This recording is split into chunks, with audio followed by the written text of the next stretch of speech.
All right, so I think we are good.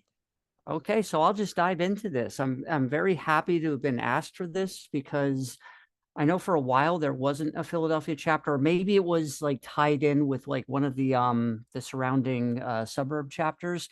But I mean, it really, Angela and the team really did a great job, because all of a sudden it appeared and it was really active right away. So I was, you know, impressed to be asked, and also kicking myself knowing that I could have made $900 tonight. I could have bought a lot of coffee for a Philadelphia Chad. So anyway, um, adult ADHD in the workplace. It's something I'm focusing on more, and also it ties in with um, more attention. I mean, attention before, but elaborating on the social side of ADHD, and work and social overlap, as we'll talk about a little bit here, but it's going to be focused on the workplace. Let me just make sure I'm forwarding. I'm pretty easy to find. Witness, I'm doing this tonight. And there's resources on my website below, and other like podcasts I've done. There's some if you're interested in more information. Um, these are my financial disclosures. Generally, getting paid for some talks and royalties and stuff like that. No pharmaceutical industry connections. But here, talking about workplace, because for a lot of people, it's a big part of our lives. And we're not defined by what we do. We're not defined by our degrees. We're not defined by salaries or other things. But pardon the double negative, they're not nothing. Because one of the things working with ADHD for a long time, we're usually talking about the pain points where these are endeavors.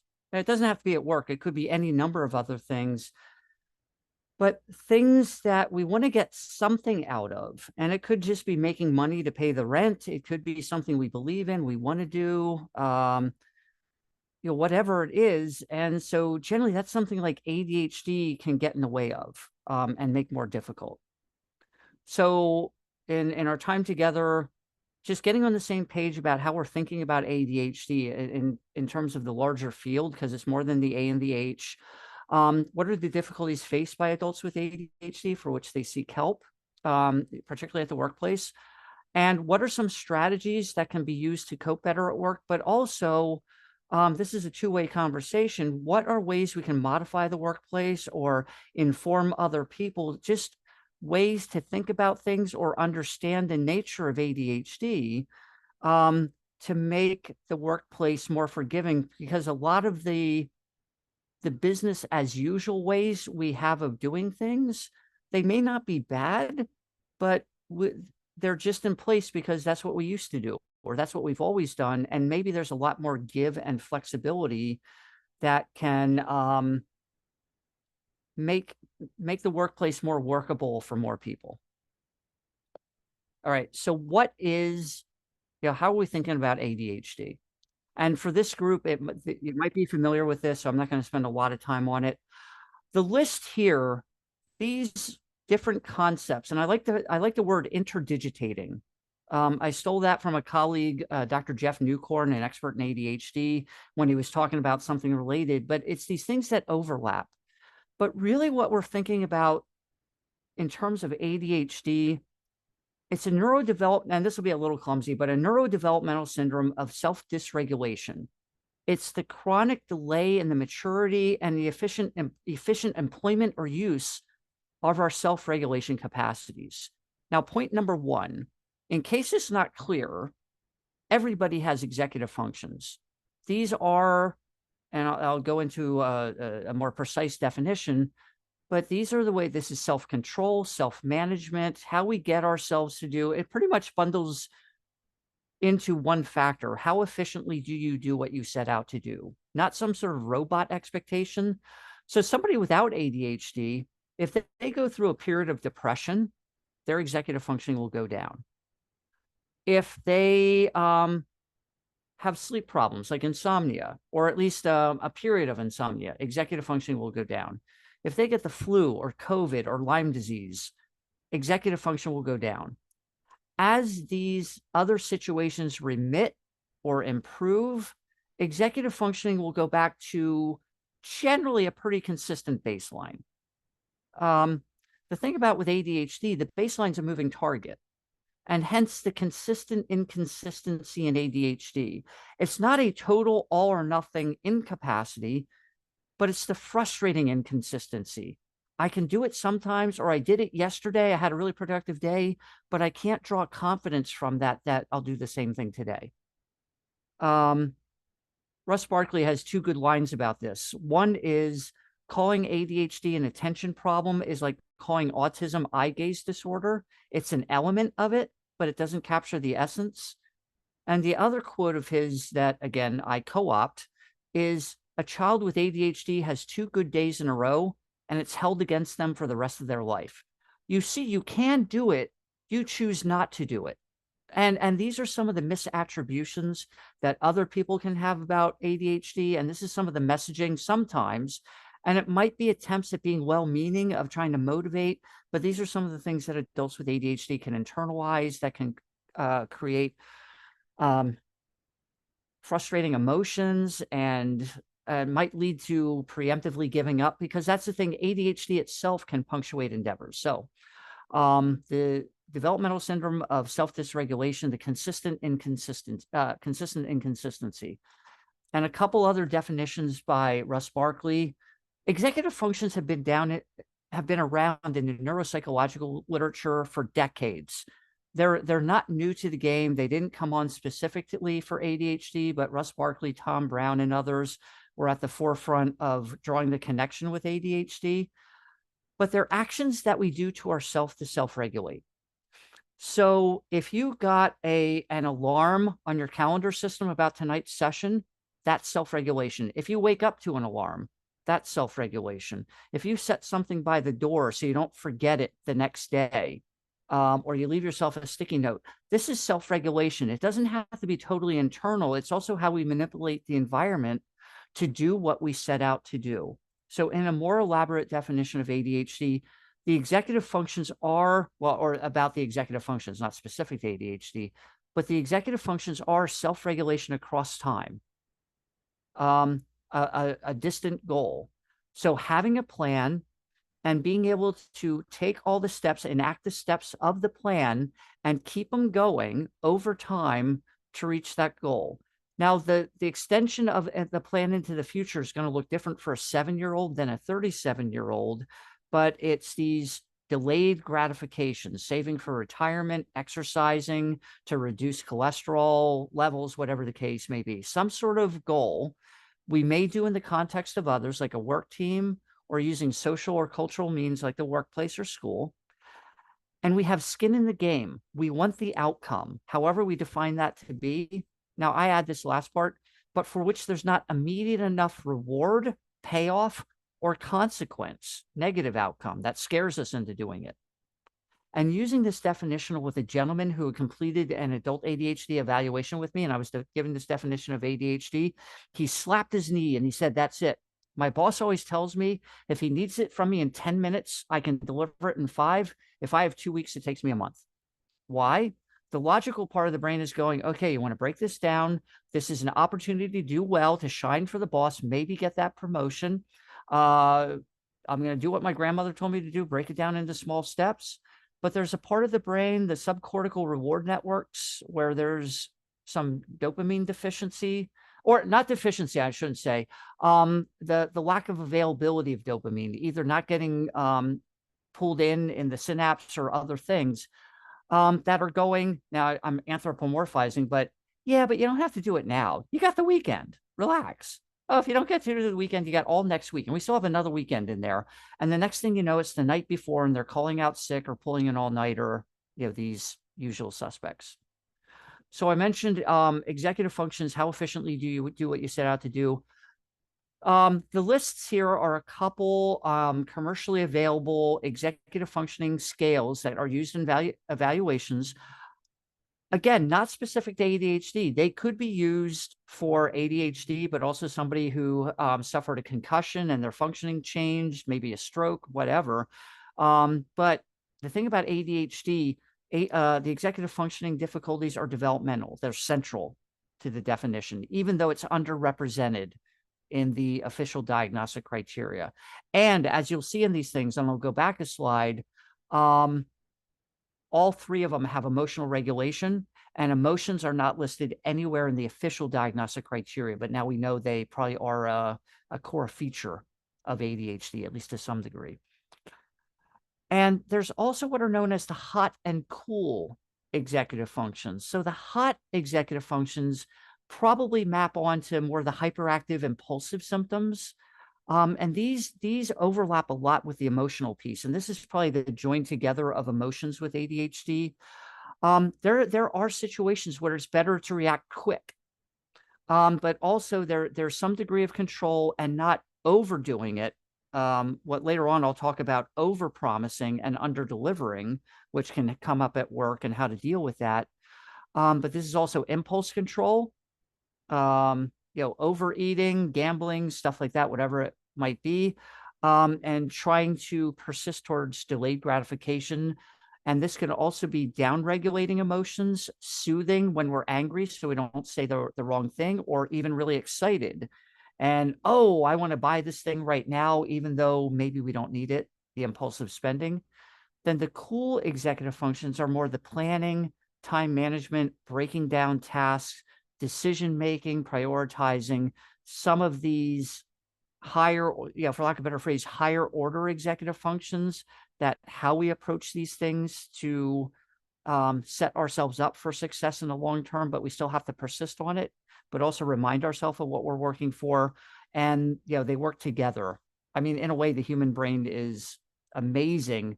In some ways, when I'm talking about this, I'm amazed we get anything done sometimes with everything that goes into it, but also when it's working well, it's a really great machine. But I like this quote from Robert Sapolsky's lovely book, where he was talking about the frontal cortex right behind the forehead, where the executive functions are housed, even though they're more complex networks than that. But they're what make you do the harder thing when it's the right thing to do. And how many children's fairy tales are about that? The Three Little Pigs, the one who made the house out of bricks, the little engine that persisted over time. These are things that we value to a certain degree.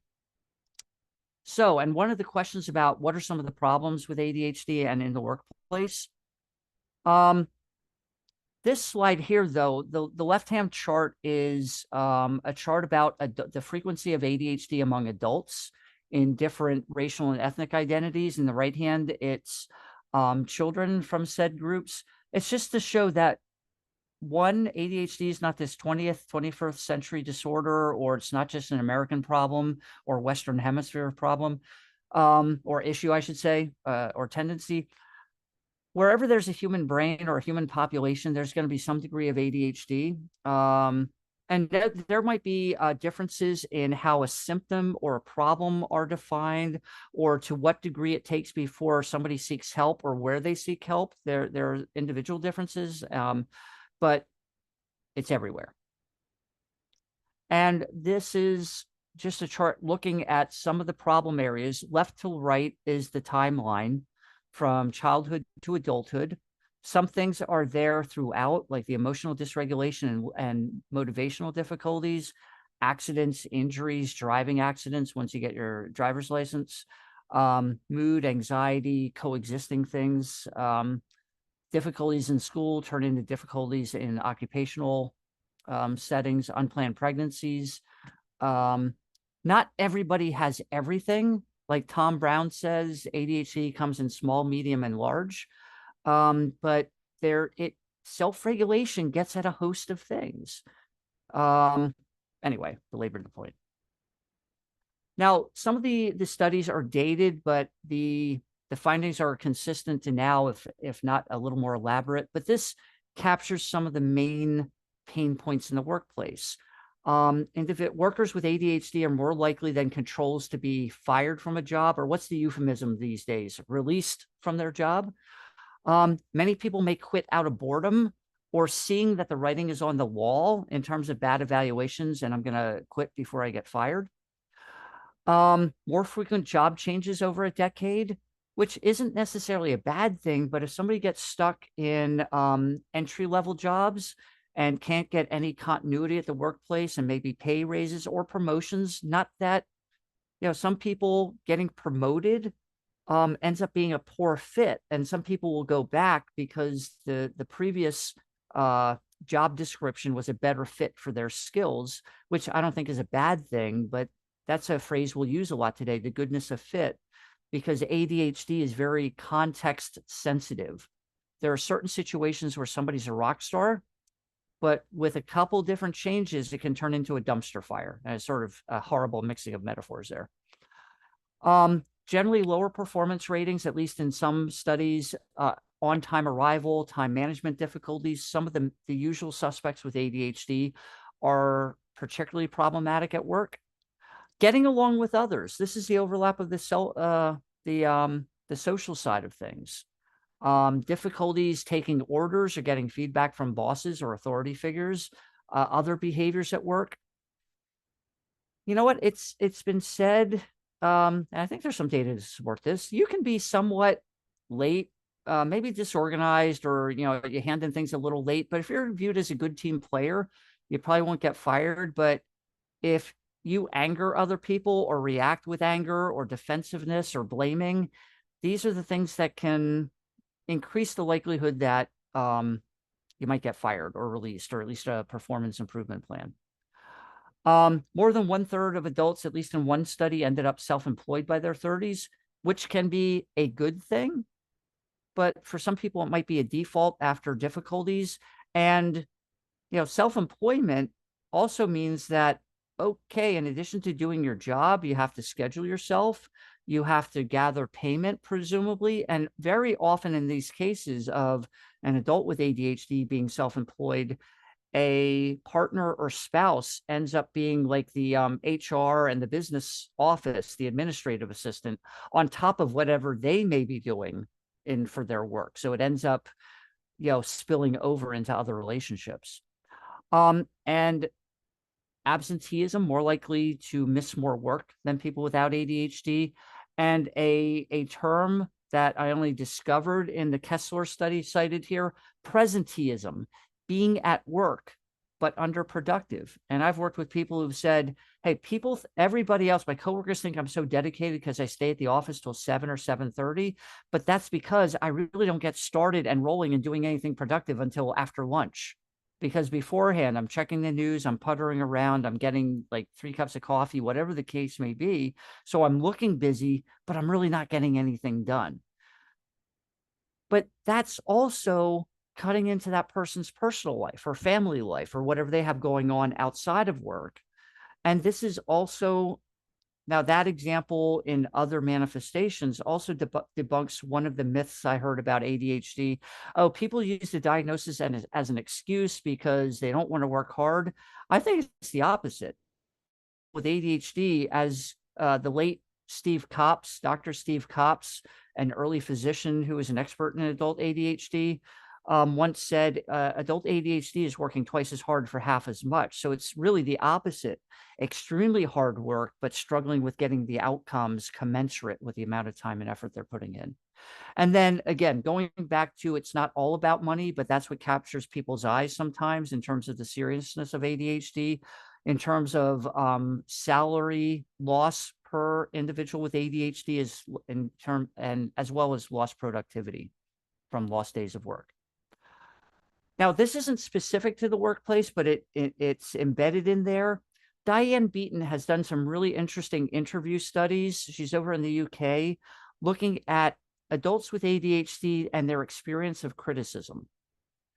So in terms of what are the problems most criticized, 90% of the criticisms are from the inattentive domain of ADHD, which are really a proxy probably for the cool executive functioning, the procrastination, the disorganization, the poor time management.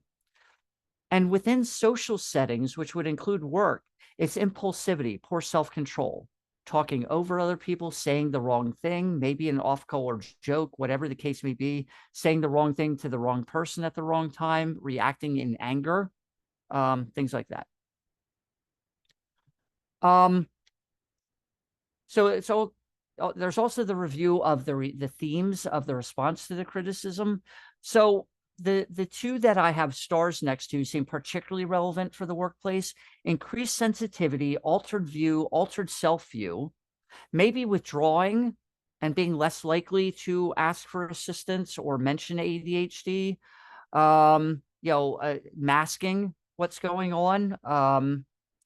And also the benefits, one, how other people, even if it's attempts to be well-meaning jokes about ADHD, or somebody who's late to meeting, oh yeah, you're on Carol time, you're always late, which is meant to be humorous, but over time it can, or not even over time, even the first time, it can be very corrosive. Or if that's the messaging somebody got, yeah, I was always hearing from teachers, yeah, you're always late, things like that. But also looking at, the other part of the title for today, opportunities, the benefits of others who are understanding. And this could be in our personal life, the friend who says, hey, just want to give you a friendly reminder, remember, we're meeting at this place for lunch today. And I think there are some relatively easy, if not inexpensive, maybe even free, maybe there's a little time expense to be paid, but tweaks to the office place that can make them a lot more, for lack of a better phrase, welcoming, or ADHD friendly, for lack of a better phrase. So moving into talking about relationships in general for a moment. And this has been an analogy I've been using, thinking about social capital as a way to think about relationships. What is it and the relevance for ADHD? So using this analogy, it's like relationships are almost like shared banking accounts we have with other people. It doesn't mean that we're keeping score, or that at the end of every day or week, oh, our relationship, our accounts have to be perfectly balanced or reconciled or whatever the case may be. No, but it's part of the human accounting that in different relationships, we have different expectations and roles, and different ways we track relationships. So our actions or inactions, and these could be appropriate inactions or inappropriate inactions, and same with the actions, and deposits and withdrawals from these accounts. And in all sorts of relationships, there's probably minimum balances where, at least if somebody has bounced too many personal checks with us, we go, I can't trust this person anymore, I got to cut this off. But usually it's more, usually more the issue is one of active abuse or gaslighting or something else, where somebody's really being manipulative. Thankfully, these are relatively rare, even though there's some data that folks with ADHD, particularly women with ADHD, might be more, I don't want to say prone to, but maybe targeted. It's unclear the causal relationship, but it never is justified for it, but just might encounter more of these sorts of abuses. And emotions, this is another part with the emotions, particularly the social emotions. These are adaptive because these are how we read other people. These are signals we have for ourselves that help us decide how to act or not act, but also can be based on distorted interpretations, maybe adopting a one-down position, subservient in a way, assuming what I've heard some people say, yeah, I'm always late, I'm always disorganized, I'm forgetful, so therefore I must totally owe this person. And very often there's an underestimation of what somebody with ADHD actually contributes to the relationship. So they might not be keeping the books that well. They underestimate their deposits and overestimate their withdrawals. In this vein, psychology has identified some reliable features of human nature and relationships. I like what Jonathan Haidt, a social psychologist whose work I admire, he breaks it down into two social dimensions. The horizontal is belongingness. These are our friends, family, loved ones, where we get that sense of connection, a sense of belonging, hopefully feeling safe. These people got my back, and it could be close friendships. And yes, it can overlap. We can have close friends at work or a family business, things like that. But these are more like affectionate, loving relationships. The status, this is the environments, work and school, volunteer positions, where there is some performance expectation. Maybe there's an organization working towards an ends, and that could be a business to make money or a charity work. It could be a church group or something like that. But there are different relationships and expectations there. So within the belongingness, there's more of the reciprocity, give and take. I'll pay for this once, you'll pay for the next one, tit for tat. I'll scratch your back, you scratch mine. And it doesn't mean everything has to be balanced. Some relationships are in balance, like parents to children, or things can be in balance for a while. Somebody's looking for a place to live, you let them stay for you for a while, so they're making some withdrawals, and then when they find their place, it might take a while, but then when you're going through a tough time, somebody steps in and helps you. And it's not like, oh, you helped me out 25 points, I only helped you out 20 points, I owe you 5 points. It's sort of like there's generous rounding. No, we're good. We're good. Now with the status, or I'll just say the workplace, yeah, it's status climbing, but it's not necessarily the hierarchy. It can be having a role on a team. Yeah, the Phillies are playing. Spoiler alert. But you know what? Within that team, you'll have closers in terms of relief pitchers, the setup players. You'll have pinch hitters, different positions. Everybody has a role on the team, and likewise, you might play a role at work. You might be the good team player, really good with people. Somebody else might be the really talented surgeon, but who has awful people skills. And don't think for a second that I'm referring to Penn medicine at all when I'm talking about the likelihood of something like that. That would just be, no, I'm kidding.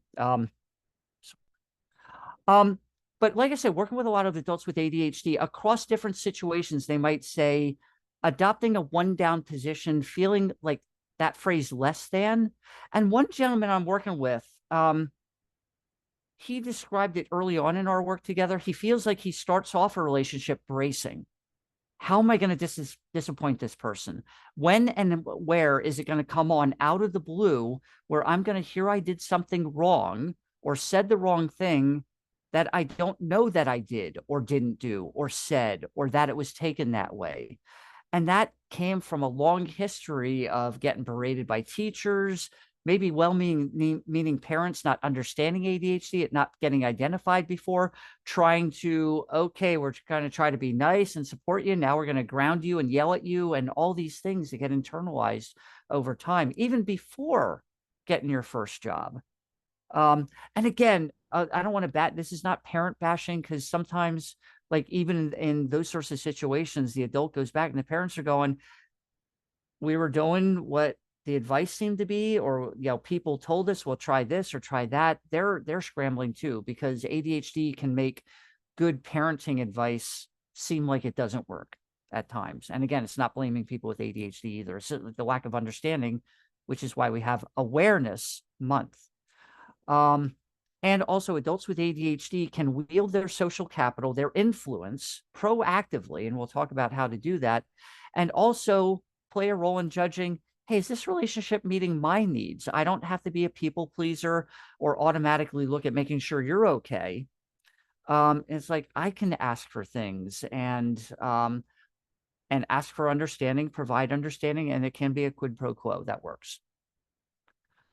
So just focusing on the left-hand column, the status, the social hierarchies, and there are norms within different workplaces.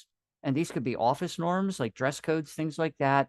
There's also the social, political, it's stuff like, and this really isn't about Penn specifically, but in medical settings, do you refer to somebody as doctor or by a first name? And there can be different specialties, but there are different rules within an office. But one of the things we want to think about today is a lot of these rules really don't have any basis in anything other than tradition. Not that traditions are bad, but some just might not work well, especially in the 21st century workplace. And even not just 21st century, from March of 2020 with hybrid work, the workplace has changed a lot in the last few years too. And some of these traditions have been overturned. Anyway, and a lot of times in the workplace or also academics, it's a win-win. How can you be successful at your job, but also contribute to the team? Everybody comes out ahead. It's not, oh, he's CEO, and if you're not CEO, or dog eat dog world. All right, so getting to managing it in the workplace. All right, preambles. ADHD is not your fault, but it is your responsibility to manage. Not in some snarky way, like go off and do it, but asking for and accepting help and understanding is part of coping. Taking responsibility doesn't mean it's a solo endeavor. Well, I'll talk about this in the bottom part. An analogy, though, of this is the normative expectation that we would have for dietary or other restrictions or preferences. If you're going out with a group of people and somebody says, I'm vegan, it's not like, well, sorry, we're going to a steakhouse tonight. Or like, hey, I'm trying to, even if it's like, one, I don't drink, I'm in recovery, or you know what, isn't January something like dry month? I think there's some tradition like January people stop drinking for the month after. I don't know about that, but because I never stopped drinking. Kidding. But difficulties may also mask corresponding strengths and skills and aptitudes in the workplace. Getting worn down and focusing so much on doing the scut work or just trying not to look ADHD, for lack of a better phrase, can get in the way of shining or doing the stuff where you go, this is the stuff I'm really passionate about that I can hyper focus on and really get creative and maybe even produce something beyond expectations. And also taking advantage of the availability of appropriate treatment, supports, and reasonable accommodations inside and outside the workplace. Now, in terms of the responsibility for others, recognizing that ADHD difficulties are largely unintentional. And I'm not sure if that's exactly the right word, but most people say, I don't intend to be late. I don't intend to be disorganized. Even impulsivity is defined as acting without fully thinking. The ready, fire, aim syndrome, if you will. Now, it doesn't mean that everybody's off the hook, but it's understanding things like somebody being really excited during a staff meeting might talk over somebody, but that's it's sort of a different attribution between, oh, that person talks over me versus I get really excited about these ideas and I want to share this before I forget. I think there are ways to have some mutual understanding and not necessarily this all or nothing. We have to wait and speak sequentially. There may be times that that's the case, but there may be a little more play. And I know I've been in meetings like with Tony Rostain and Lisa Tuttle at the former Penn ADHD program. Now we get into meetings and it's like one person would not kick off somebody else and we're talking over, but it was understood that was the norm for that setting. So also for others with ADHD, be mindful of the attributions, how you think about what may be or are likely ADHD behaviors or inactions. One of the early popular books on ADHD was entitled, You Mean I'm Not Lazy, Stupid, or Crazy? Because those were often the internal attributions, but also these can be the external attributions. Now, I've heard about this like when I'm working with one partner and maybe they're non-ADHD partners in couples counsel, well, an individual as part of also their couples work. And they hear things like, well, if your partner cared, if they loved you, they would remember this stuff before there's an understanding of ADHD. But that attribution, if you cared about me, you would do this, or you would remember my supervisor's name when I'm telling you the stories about my work rather than me having to remind you all the time. That's part of the psychoeducation and the benefits of understanding. Also with ADHD, if there is feedback, frame it in behavioral terms, not characterological terms. We need you to be more timely rather than you're always late, you're unreliable, things like that. Now, the timeliness might be important, and it might be an essential part of the job. These briefs have to be submitted to court by 5 p.m. or else we lose the case or something like that. And a lot of this can be done collaboratively and with some not terribly creative. We're not talking like Picasso creative, but just, brainstorming, negotiating good fits and reasonable supports. All right. So I think one of my experience has been one of the main underutilized skills among adults with ADHD is assertiveness, or it can also think about it as self-advocacy, asking for help. Assertiveness and self-advocacy are these things that sound great, but it's hard to do. or at least we think it is, especially if you don't like conflict. Because, oh, yeah, the neighbor upstairs, they're making a lot of noise. You go to the apartment manager. Hey, can you talk to the upstairs neighbor? Well, have you spoken to him yet?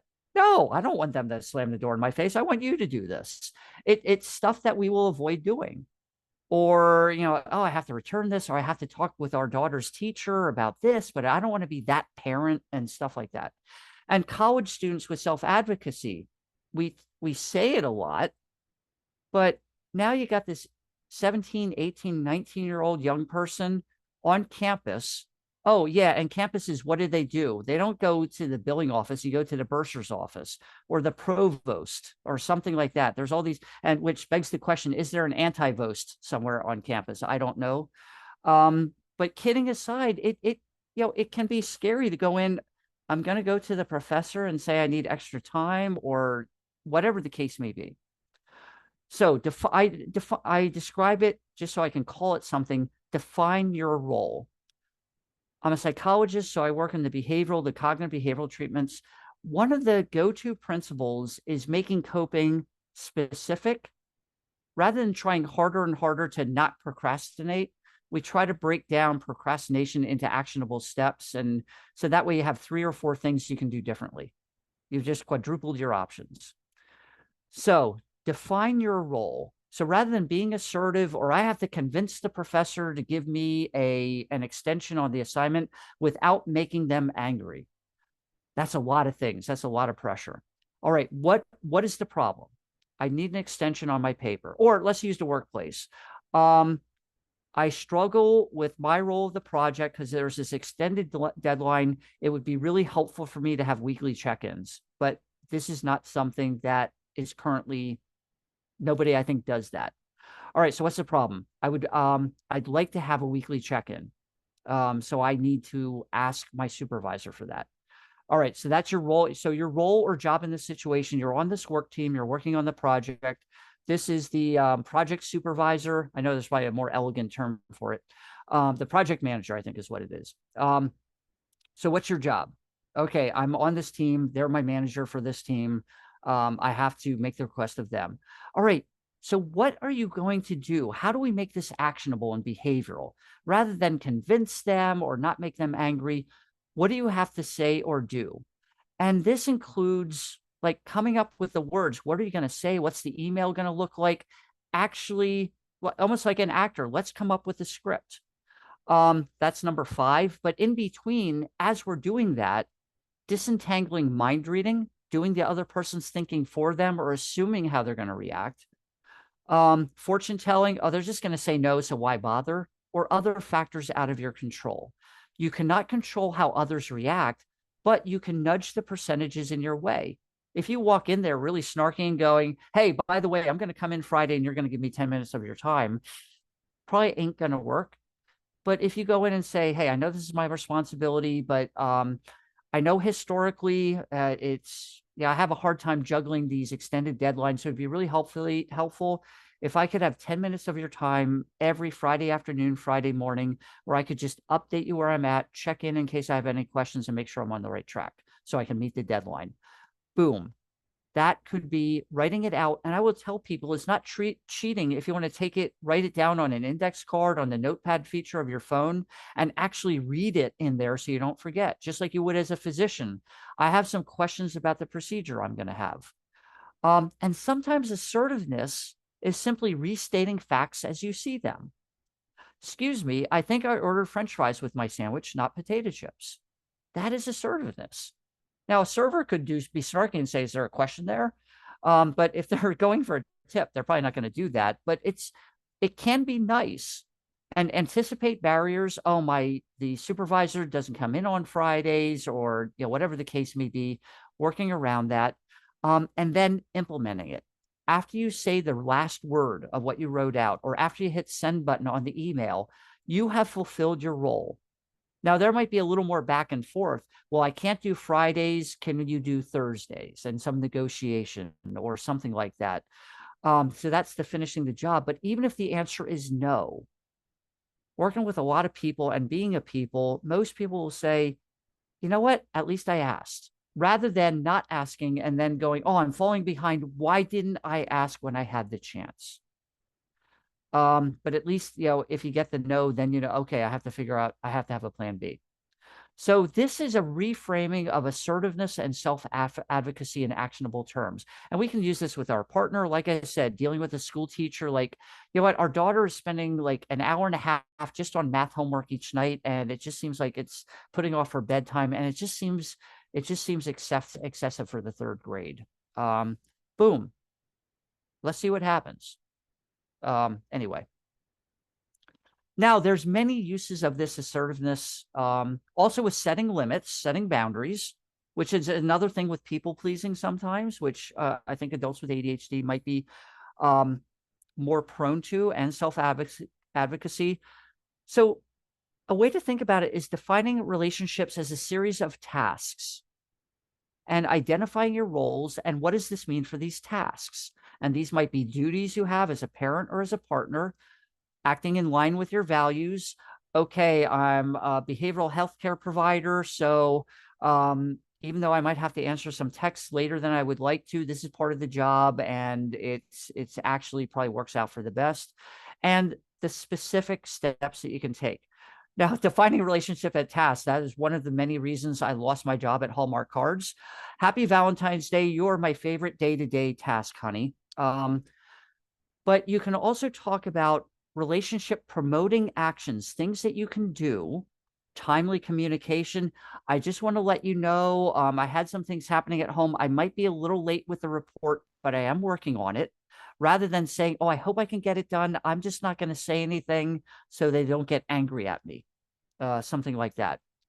Also, relationship promoting inhibitions, things that you won't do.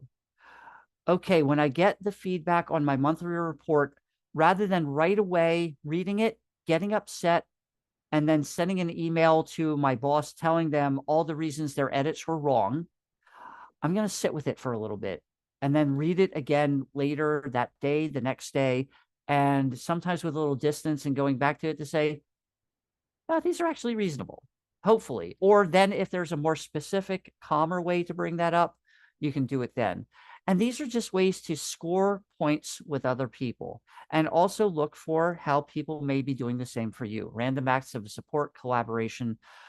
Also, dealing with impulsivity, impulsive compliance, agreeing to do things and then regretting it because you're overwhelmed. Oh, this is really exciting. Yes, sign me up. I want to be part of this extra new work team. Oh my gosh, what did I just do? And you can usually tell when you're overcommitted because then you're angry at yourself. I can't believe I signed on for it. Now I'm stuck. And they have meetings on Saturdays. It seemed like it was a fun idea, all these things. So one is buying time. The reflex being, let me think it over and get back to you. Saying no, using the define your role steps. What is my role here? They're making a request of me. It's not a demand. I can say no. They're asking. They're not, or my boss isn't ordering me. Can you help out with inventory this weekend? Actually, no, I can't. Thanks, but no, I can't help out this month. And you don't have to justify it. If you want to, I made plans with my daughter or something like that. And even if somebody says, are you sure? I mean, I'll make it worth your while, or, because, we say, yes, we're the best person in the world. Oh, you're a lifesaver. You're great. You're awesome. Thank you so much. But that lasts for about 12 seconds when we go, oh my gosh, there went my weekend. And now I have to explain to my daughter, and my partner's going to be angry at me now too, because how you make these plans, how could you do that? Or you can make a counter proposal. I can't help over the weekend, but if you can let me use some of my work time on Monday to do inventory, I could help out with it. Conditions under which you could say yes. And again, this is part of the capital that we underutilize. And all this going into trying to also avoid overpromising and underdelivering. I know I've been late on this. I'll get it to you first thing tomorrow. Phillies game, Chad session. One, you're tired. The dog has to go out a few times. Next thing you know, oh, now I'm late again. Here's the second promise I didn't follow through on. Maybe now under promising, tell you what, I fell behind on this. Tomorrow's Friday, the weekend. Let me propose I get it to you first thing Monday. And let's just assume that's reasonable. If you get it done and hand it in and at end of business Friday, Great. That's under promising, but over delivering. So, because sometimes we overpromise because we go, this is like a lottery ticket. If I can get it done first thing tomorrow, I can pay down that debt or pay it off, pay it down, pay it off. But then what happens if it doesn't work out? Now we've accumulated more debt. At least maybe we have. Maybe the other person says, yeah, I wasn't going to look at it Friday anyway. Monday's fine. But we don't know that. So it's just another way to look out for yourself, self-advocacy. All right. So some other things, general principles for the way the workplace can be more ADHD friendly.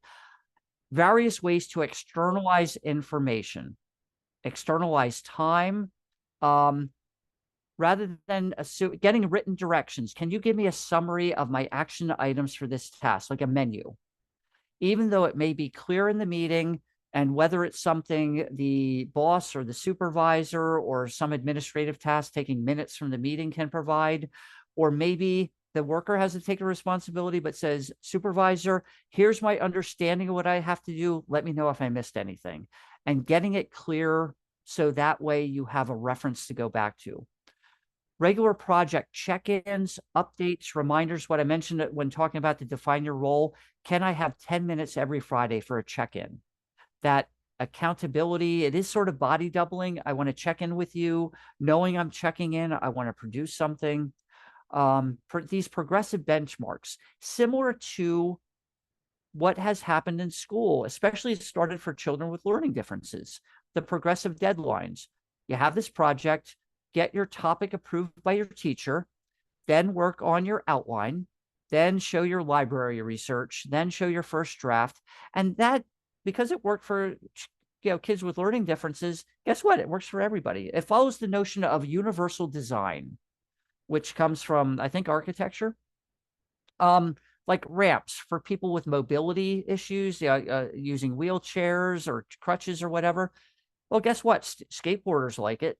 Or if your legs are sore after a workout, you might say, hey, this is easier than the stairs or whatever. Somebody, getting a little older and whatever. It benefits everybody, even though it was for one purpose. It can generalize. And we all have executive functions. So a lot of these suggestions, most people would benefit from. Allow reasonable coping, earbuds, noise canceling headsets, voice to text software, which, man, is anybody using Dragon naturally speaking anymore? Back in the 90s, early 2000s, that was the thing. But now your iPhone, people are, talking into the text, and it's everywhere, and including Microsoft Word. So, I mean, it's more commonplace, but, maybe promoting its use more. And maybe that means, so it doesn't interrupt other people. Maybe there are some certain desks or kiosks where people can go and do that, but that's for somebody else. Reduce distraction locations. Open office plans are a colossal failure. They did not promise the increased creativity, because what we know about how the brain works, and this is covered in Annie Murphy Paul's book cited down there, not specific to ADHD, but the extended mind, because in addition to working with other people for sharing ideas and getting new ideas, we need to go away alone to metabolize them and put them together. If we're around people all the other time, it's sort of like this meal that you're always stirring, but you never eat, or it's never has a chance to cook. And I know that's probably a lousy cooking metaphor. But reduce distraction locations, closed door for high cognitive load tasks, more frequent breaks, movement, standing desks, just how the workspace is set up. Sitting still all day isn't really healthy. And some people work better moving around, being able to turn off your Zoom camera so you can walk around during the meeting. Yes, there might have to be attendance things, but I'm sure there's some workarounds for that. Also, flexibility in job definitions and duties. Now, there may not be infinite flexibility there. Even within Americans with Disabilities Act, you have to be able to fulfill the core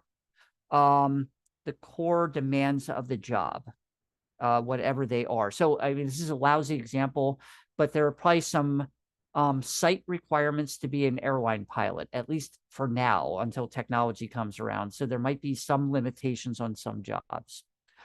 But very often you might be able to work around and redefine roles or redistribute things. Again, that win-win. that one person says, oh, I really like doing that, or I like working these monthly reports, and somebody else goes, great, you do that, I'll take this job that you don't like. And this happens a lot with researchers. One person likes the writing, somebody else likes the data gathering and stuff like that, and that's like that overlapping. Anybody remember the old Reese's peanut butter cup commercials? I'm a Gen Xer, so I mean, some people are going to be scratching their head. Somebody was walking down the street eating a chocolate bar. Somebody else was walking down the street with a jar of peanut butter. Yeah, very realistic. And they would bump into each other somehow. And the line was, you got chocolate on my peanut butter, you got peanut butter on my chocolate. And they both said, wow, that's great. Two great tastes that go great together. That was the Reese's peanut butter commercial from the old days. And then it turned on Happy Days and Laverne and Shirley. But anyway, that's a story for another day. Define the rules for an office, but consider flexibility. Like if on-time arrival is an issue, maybe flexible hours. Some people show up at 10 and stay till 6. And this could be because of childcare. You don't have to say the letters ADHD.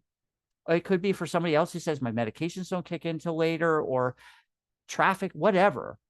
Now, there might be some things like if you're a pilot and the passengers want you to be on time, there might be some restrictions with that, but on a lot of places, there's a lot more flexibility.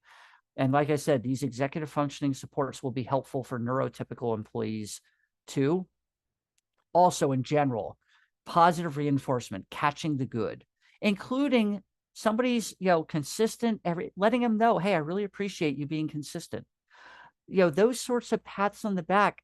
Sometimes people go, I just don't get feedback how I'm doing. I think I'm doing okay, but I only hear something when there's a problem. Again, don't let my past employment with University of Pennsylvania think I'm drawing from that again.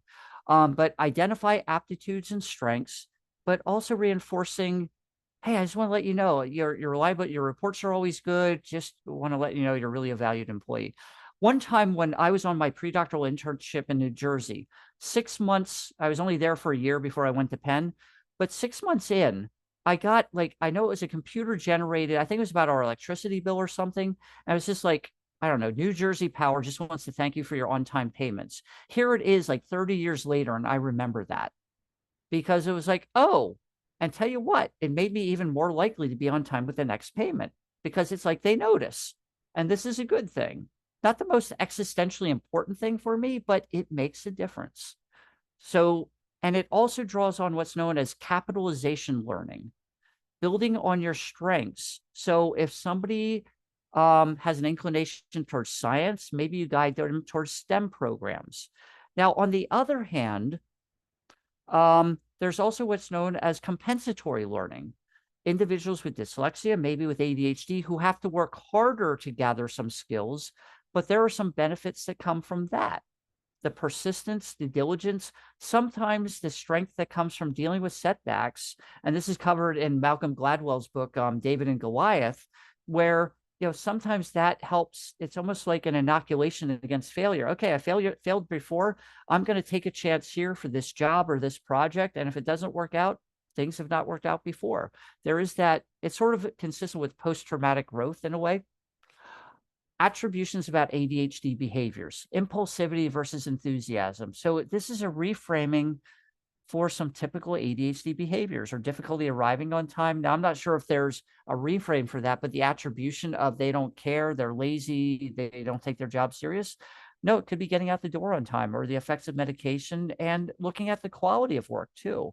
That maybe, the 8-hour workday, we can, with technology these days, we can get, all our work done maybe in less time. And so maybe there's some, flexibility there in how we define work hours or a full work week. Disclaimers that we can use on site ahead of time. Sorry, I may jump in during this meeting out of enthusiasm. So it's just sometimes when we get talking about these ideas, it gets me excited and I want to share what I'm thinking, and I might talk over you. Or don't misinterpret my directness. It is designed for, don't interpret it as aggressiveness. I'm just trying to be clear in my understanding, and I'm trying to choose the right words. So sometimes I come across as, I have a resting angry face, but that's not the case. And it's almost like talking about the process aloud. And creating this sort of does create a culture. Yes, there may be times that we go, okay, we'll hold questions till the end, but write them down and then we can get to them, things like that. But it requires the two-way principle of charity. When there's a bad way and a good way to interpret a comment, a situation, a behavior, let's go with the more gracious, generous one first. And that comes from a bunch of other things, but it seems apropos for workplace stuff. And then task bounding. Now, these are things that individuals with ADHD can take control of, but also we can look in the workplace. A lot of times there's 1 hour meetings scheduled, but take a look at, do we actually need for the whole group an hour, or can we do a half an hour?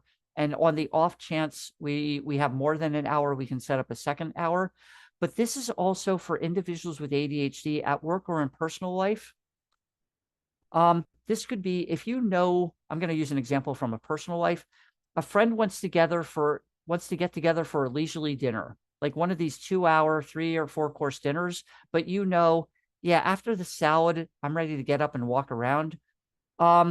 Make a counter proposal. Hey, can we get together for lunch, or maybe meet for coffee and dessert somewhere else?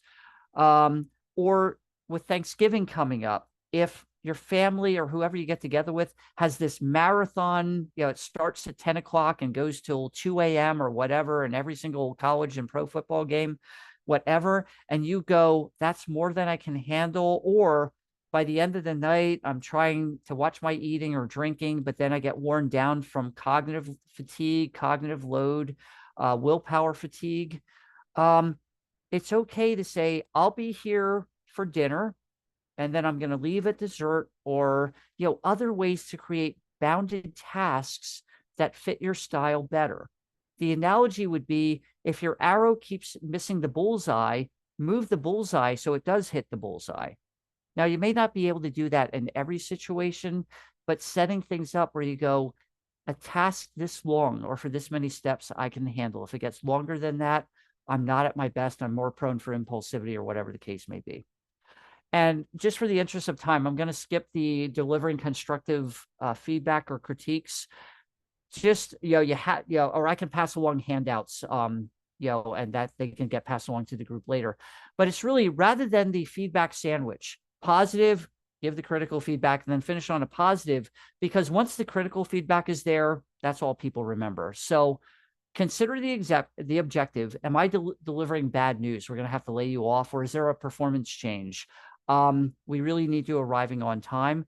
Ask questions. How do we want to approach this? How do you think things are going? Do we want to cover the performance improvement, or do we want to cover this other thing first? Offer the critiques in behavioral, actionable terms and ways that they can be supportive, the worker can be supportive. Ask about the reaction. Does this feedback make sense to you? And then finish off with several positives and the structured way. Here's what we can do to make, support you in this turnaround, including, it might be, in terms of on-time arrival, would it help if we move your arrival time back half an hour, or forward half an hour, I should say, and trying to have that 4-to-1 positive to negative ratio. But in general, we're talking about focusing on the flowers, not the weeds. I guess I did go through it anyway. So generally, with a couple minor tweaks, I don't want to overdo this, but it is sometimes amazing how little it takes of very targeted, helpful adjustments that ease things. And it's still work. It's still hard, but hopefully it can be more fulfilling and less draining. So I hope some of this has been helpful. I'm happy to take on some of the questions that I had beforehand, but I'll leave it to the coordinators, whether they picked up anything on the chat that we might want to make sure that we cover in the time remaining. So again, I'm pretty easy to find, so I'm going to stop sharing my slides so we can see each other. But I know attention's a precious commodity, so I appreciate you sharing some with me today. Thank you. I don't think we had any questions in the chat. Okay. I usually cover so much, I bludgeon people into submission. So I will just read the questions I got. What advice would you give somebody with social anxiety who wants to improve networking abilities? I would say that networking abilities, that would be one of these things, like with define your role. let's break it down into what we're talking about with networking, because that's another one of those things that's really intimidating that nobody likes. But if we're talking about, some sort of actionable goal, and this could be also that define your role, I want to walk up and introduce myself to 3 people. And you know what? Heaven help me, I got this off like a LinkedIn thing, but there was an account somebody had. They were at a networking event, and all the things that they said, and it wasn't specific to ADHD, but they said somebody walked up to them, introduced themselves, and just got talking with them.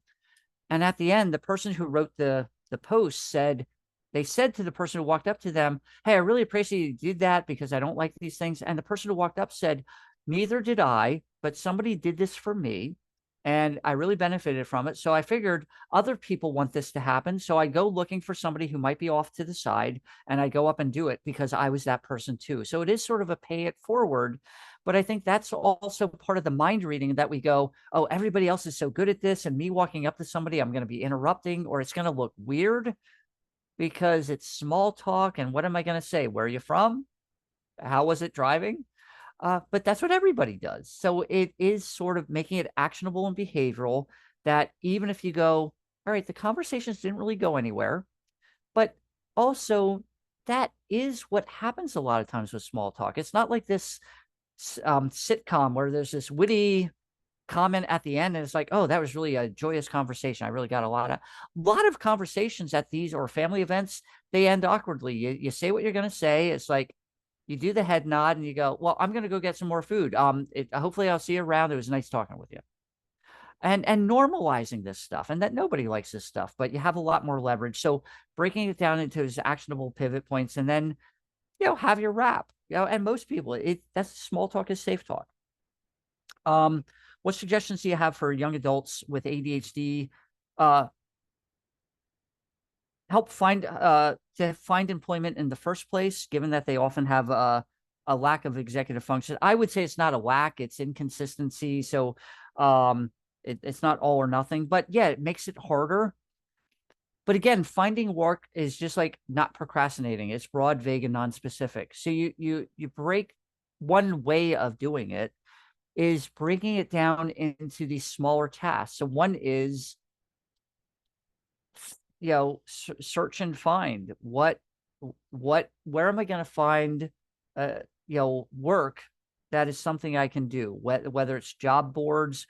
If somebody has a certain background, it could be old school, walking into local places, and maybe they do it that way. So, if I'm working with somebody on this, we're sort of breaking it down. We're not worried about a job yet. We're worried about, where do you want to work, and finding out what they have to offer, and if any of that's in line with you. Then it turns into, what is the application process? What do you have to do? Is it you post your resume online and that's it? Is there a cover letter? Do you have to go in person? Do you have to go online? And then it's like, okay, once you submit it, okay, another benchmark. You're done for now. Let's hear if you hear back. If not, can you check in? I get, without going through all the steps, you break it down into, we all know that ADHD is not a knowledge problem, it's a performance problem. And we all fall into that. Yeah, I forget to break it down into the small steps. And then we have a series of achievements along the way that have the ultimate goal of hopefully eventually getting offered a job. And remembering that even if you're offered it, you're not mandated to take it. If you go, yeah, the hours aren't good, the pay's not what I need, thank you very much, but I'm going in a different direction. Again, that could be a define your role strategy. I think the most common difficulties were sort of mentioned. It's generally around executive functions, but on-time arrival, efficient delivery of assignments or responsiveness. That can also be complicated by disorganization. Like sort of like a wait staff messing up table orders or things like that. But even that, talking about like ways you can talk about ADHD out loud without saying the letters necessarily. Like I had one person worked with who was a wait staff who would start off with the table. Okay, you just want to know your server. Sometimes I have a hard time. I might have to ask for reminders of who gets what, but hopefully we're going to make sure you have a good time tonight. So it makes it more like an interpersonal. It's sort of like Now, yeah, the people, if they wanted to joke around, could get up and move the different chairs or something like that.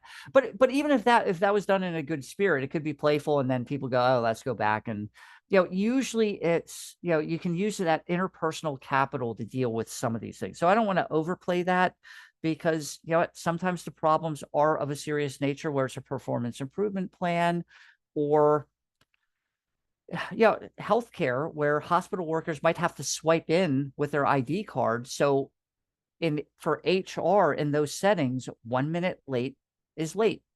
But I was in line behind 6 other nurses. Well, we go by what the computer says. How do I talk to my boss about creating safety for me to fully participate in our work environment when others notice I have challenges or accommodations? Well, one of the questions would be whether you have an HR office. Now, I think this is still the case. Americans with Disabilities Act, there is a right for workplace accommodations, but I think the workplace has to have at least 16 or more employees for the ADA Act to be relevant. I think I'm right on that. But check with your HR office. But if that's the case, you can go to HR. The less than that, I would say, if it's something like negotiating like on-time arrival, or can I check in with you weekly, things like that. If you don't want to mention ADHD, and this is not a shaming thing, but everybody has their own idea, one, about how it will be received in the workplace. Most people have a better read on the politics there than others. Some places, somebody, bosses might be open. Oh yeah, my son has ADHD. I'm very familiar with it, and it's more welcoming, and you can be more open with it. But you can go in there. Yeah, I know I have a hard time getting here on time. There's a lot of things that are getting in the way, that a lot of them out of my control. And I was just wondering, could I come in at 10, and then we could keep the office open until 6, because I'll be here, and here's how it could we try that for 3 months and see how it works out.